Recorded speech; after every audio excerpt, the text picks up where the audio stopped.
Hear the story. My wife's boss, an alpha male, wanted to sleep with my wife. In response, I exacted a harsh revenge against this blatant disrespect to our marriage. I got home 15 minutes ago and was taken aback that my wife Isabella wasn't there yet. She often stays late at work, but typically she's home before me, with dinner ready as I enter. I was just about to call her to discuss dinner plans when my phone rang. "Hello dear, are you still at work?" I asked. "Yes, but I'm on my way now. I have a surprise for you," she replied. "Should I start dinner or pick something up?" I wondered. She said there'd be no time for that tonight. 20 minutes later, Isabella walked in looking somewhat unkempt, her clothes wrinkled, stockings missing, and her makeup and hair slightly disordered. "Tough day," I remarked, observing her state. She quickly came to me, hugged me, and gazing into my eyes, whispered, "You know I love you deeply and that you'd do anything for me, right?" I affirmed, ready to do nearly anything for her. She began to explain that she'd been sharing our relationship dynamics with her boss, who had some ideas that intrigued her. She confessed the concepts were quite erotic and stirred her fantasies. I acknowledged that while I let her make many decisions, major ones like house purchases, car choices, and financial planning were mutual. My willingness to make her happy doesn't equate to submissiveness. It's simply my expression of love. "You know how you generally let me decide on most things, and you're so loving and kind, allowing me almost anything I want. Well, recently, I've been discussing our relationship with my boss Ben, and he's suggested a few ideas that might make sense. He introduced me to stories about submissive men who are dominated by their partners and how it can positively impact their relationship. I must admit, Peter, these stories were quite erotic and really stirred my imagination," Isabella explained. "Yes, Isabella, I am kind to you and give you leeway in decisions that aren't critical or life-altering. But remember, I take the lead in significant matters like choosing our house, cars, and investments in major financial choices. However, I do like to let you decide on things that matter to you, things that make you happy like vacations, movies, restaurants, and even my clothes. But that doesn't make me submissive. It's just my way of showing how much I love you and want you to be happy. My dad once told me the secret to a stress-free marriage is not sweating the small stuff. He also reminded me that almost everything is small and that life should be lived as positively and joyfully as possible." "Okay, Peter, but I think my boss might have a point. When I compare you to him, he's assertive, powerful, and takes charge. People respect his strong personality and follow his lead, not the other way around. He told me he's an alpha male, dominant and at the top of the social hierarchy, whereas people like you, though loving and kind, are more beta, inclined to be dominated and submissive. They might not realize it, but it's a trait that's waiting to emerge. To me, this sounds like some kind of superficial pop psychology, and I completely disagree. But what are you trying to say?" I asked, noticing a shift in her confidence as she spoke. "Peter, my boss said he's going to be dominant with me in a way I've never experienced. He's boasted about his size and his prowess, and he's been demonstrating it in his office for the past few weeks. I know it's wrong, and I've probably crossed a line I shouldn't have as a young married woman, but it's been really exhilarating," Isabella confessed. "For the past few weeks, I've been fantasizing about him seducing me at work," Isabella shared. "He thinks you'd actually like the idea of me being close to him, suggesting that your submissive side might even enjoy watching. And if not, he said that you and I would have the most incredible sex of our lives when I returned to you after being with him." I looked at her, expecting this to be some kind of joke, but then it hit me that she was serious. "Isabella, you can't be serious. How could you think I'd be okay with this?" I asked, incredulous. "Peter, I know you love me and want me to be happy. I believe this will elevate our love and our sex life to a whole new level," she insisted.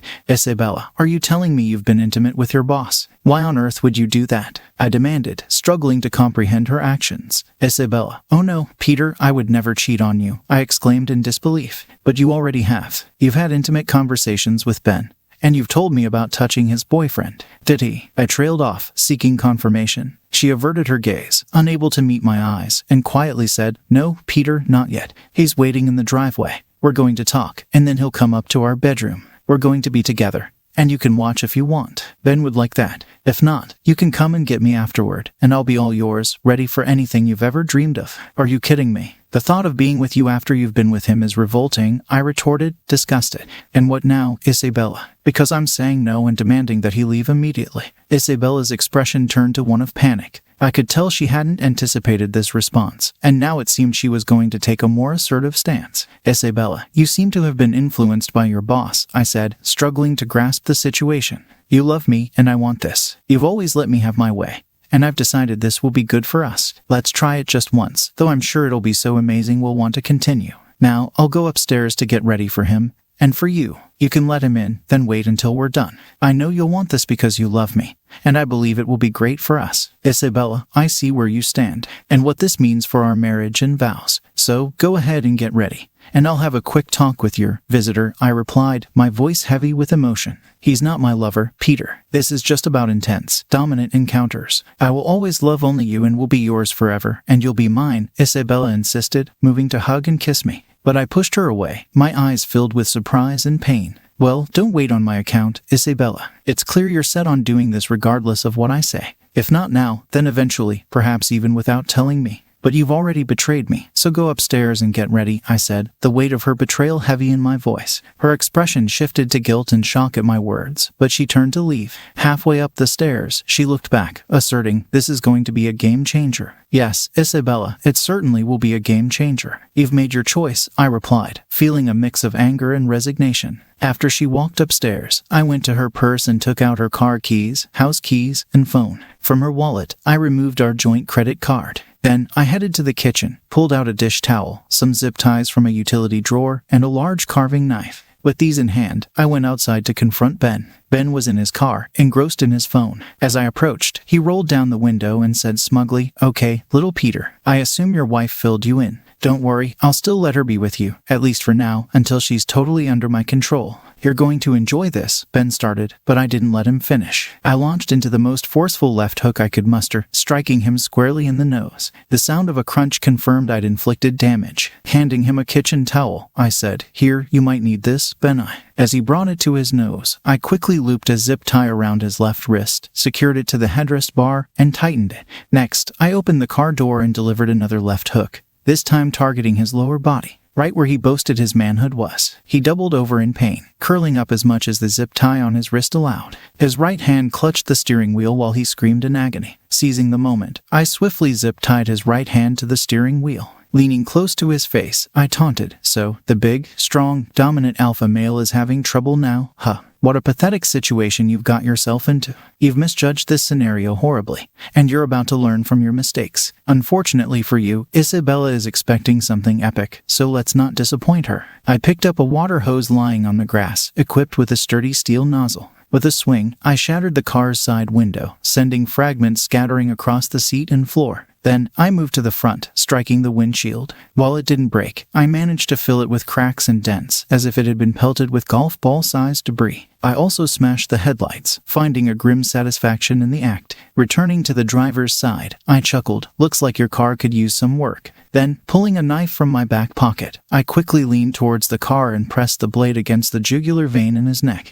In my most menacing tone, I hissed, how many times have you been with my wife? Did you try to convince her that I would accept this? Fear flashed in his eyes as he stuttered. Only twice, these last few weeks. It meant nothing, it was just sex. Please, let me go, and I promise you'll never see me again. I regarded him with contempt, seeing him as nothing more than despicable. I'm not going to end you right now, but make no mistake, if I get wind of any trouble from the police or any repercussions from our little chat today, I will come after you. If you involve the police, I might end up in jail, maybe get out on bail, or even serve time. But regardless, there will come a day when I will find you, maybe in a parking lot, maybe in an elevator at work. And when that day comes, I will finish what I started. It's your choice. This could be the last time you ever see me, or you could spend the next week, month, or year looking over your shoulder, waiting for the moment I decide to end you. With these words, I leaned over him, stuck the knife into the passenger seat and said, Isabella will need this to free you, so you can either drive her away or maybe she'll take you to the emergency room. Doesn't matter, just make sure you get her out of my sight. I walked into the house, and as soon as Isabella heard the front door close, she called from the bedroom, Is that you, Ben? Come up here. Have you sorted things out with Peter? I was taken aback by her naivety. Isabella, Ben's in the car. He wants you to come out and talk. I think he's reconsidering, I replied. A minute later, Isabella came down, wearing the underwear I'd bought her and a hastily donned robe.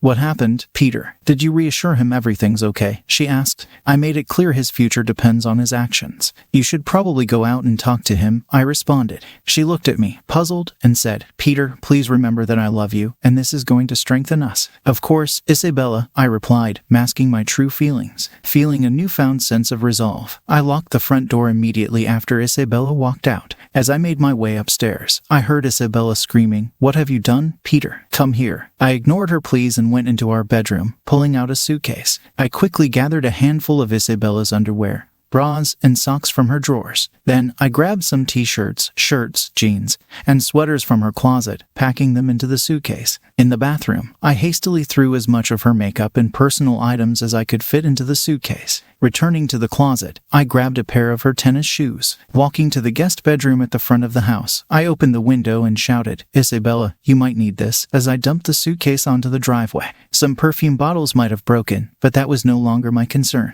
Then I threw her tennis shoes, aiming for her, but she managed to dodge them. She looked up at me with tears in her eyes and cried, "Peter, please, what are you doing?" I replied, "I was sure this was what you wanted. I'm sorry, I didn't mean to make you angry or hurt you. I can't believe how harsh and brutal you were to Ben. He's my boss, for goodness sake. Please, Peter, let me in so we can talk about how to get through this," Isabella pleaded, her voice laced with disbelief. "Isabella, I can't even begin to express how absurd you've sounded since you got home with this scheme to turn me into a cuckold. I'm wondering if you've had a stroke, or on drugs, or maybe I just never realized how petty and pathetic you truly are. Regardless, it doesn't matter now. I want you to leave. Take your lover to the hospital. But ask him what will happen if any word of today's events gets back to me, from the police or anyone else. I'll pack the rest of your things in bags and you can tell me where to drop them off. But don't you dare come back to this house again," I said firmly. With that, I slammed the window shut, went downstairs, opened the front door, and threw her purse at her. It hit her in the chest before I slammed the door closed. I couldn't resist adding, "Is this enough for you, Isabella?" as a final remark. I locked the door behind me and headed to the kitchen to open my second beer. It dawned on me that I needed to contact my lawyer immediately, in case the police were involved, and also to seek a recommendation for a good divorce attorney. Glancing out the front window, I saw Ben yelling and cursing at Isabella as she cut the zip ties. She then placed her suitcase in the trunk. Ben got into the back seat, lying down, and Isabella, sobbing and looking utterly shocked, got into the car and reversed out of the driveway.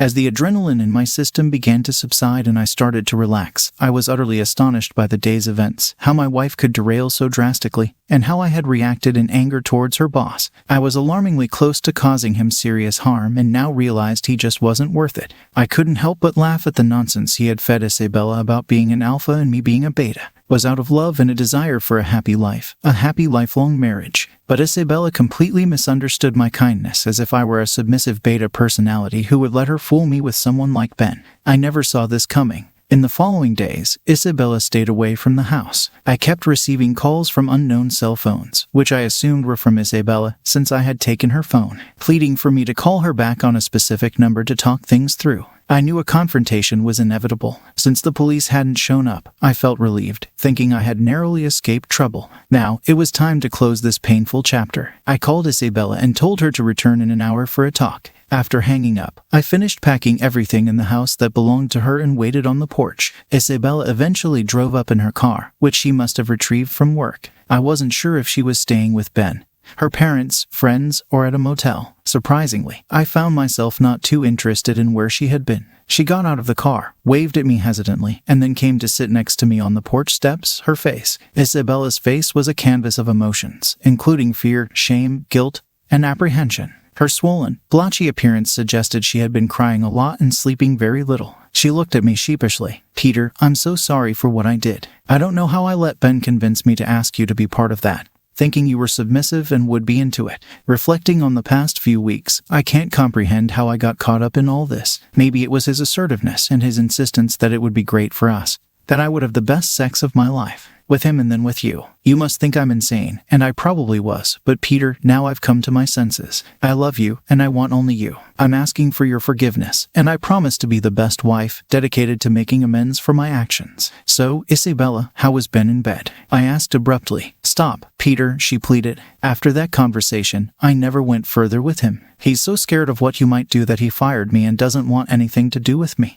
Besides, he spent 2 nights in the hospital because of what you did to him. He concocted a story about a robbery, and we both went along with it to keep you out of trouble," Isabella explained. "At least he did something right in this mess. But what do you want, Isabella? What are you asking of me?" I questioned. "Peter, I want you. I want to come back home and be your wife for the rest of our lives. I'm asking for your forgiveness. I'll do everything I can to make it up to you. We can get past this and be stronger than ever. I've realized you're the only one I can ever love, and I need you to forgive me. Can I please come home?" she implored. I pondered for a moment. "Isabella, I've thought a lot about this. We've been in love for 2 years and married for 3. Now, after just 5 years together, you're obviously either bored with our life or at least our sex life, and you're seeking something more. You might think you love me, and maybe you do, but I'm certain you don't respect me. You wouldn't have thought of me as a submissive beta male, willing to let you sleep with your boss and then come back to me if you really understood love or respect. Besides, Isabella, you've already been unfaithful. Ben said you were intimate with him several times over the past few weeks while he fed you this alpha-beta male nonsense.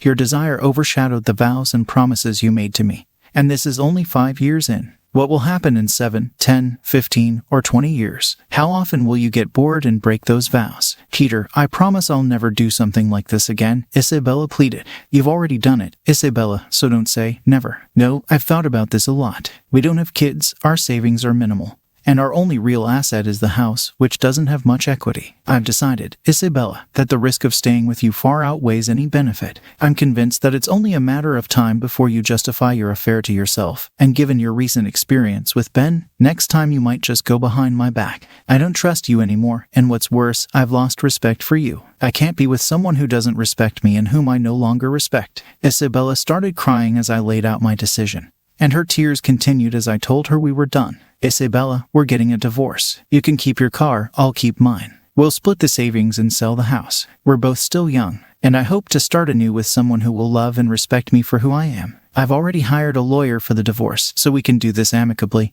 or you can hire your own lawyer. Now let's load the car with your belongings, and you can go and be with as many alpha males as you like. I'll start moving out next week, so we can get the house on the market, I told Isabella firmly. No, Peter, no. Please forgive me. I need you. I love you. I truly respect you. It was just a mistake, one I was dragged into. You have to forgive me, Isabella implored. Isabella, I'm sorry, but I've said everything. Now it's time for both of us to move on with our lives. If our paths cross in the future, let's just nod in acknowledgement and continue on our way. I hope you find what you're looking for, I responded. With that I began loading her things into the car. Once we finished, I simply looked at her, said goodbye, walked into the house, and closed the door, symbolically ending our marriage. Second story. My husband and I have been together for 12 years, married for 10. About 11 years ago, when Wayne and I were living separately, his childhood best friend Brian visited him from Arizona. I met them once for dinner, but that was the only time I interacted with Brian. He mentioned being married with kids, working, and surviving cancer, but I didn't inquire further. Fast forward to the present, Wayne and I have been married for a decade.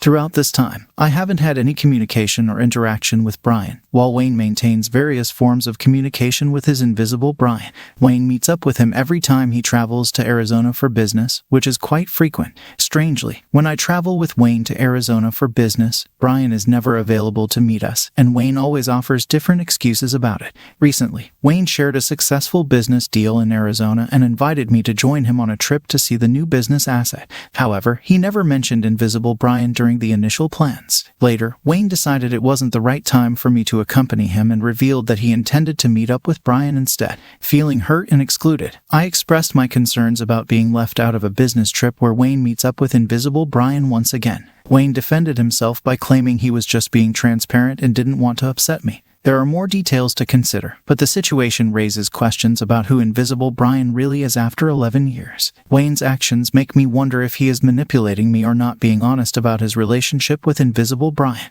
Is invisible Brian perhaps a code for a mistress? I'm genuinely confused about what has been going on for over a decade. TLDR, husband regularly meets up with childhood best friend on business trips to Arizona. Wife met the friend once 11 years ago, but they haven't interacted since. When the wife travels with the husband, the friend is never available to meet, raising suspicions about potential infidelity. Thanks for joining us on this chapter of Relation Tales. If you were moved by these stories, hit that subscribe button and ring the notification bell. Don't miss out on the upcoming emotional roller coaster of relationships. Your support means the world, and we can't wait to share more compelling tales with you. Until next time, remember, every relationship has a story worth telling. See you soon.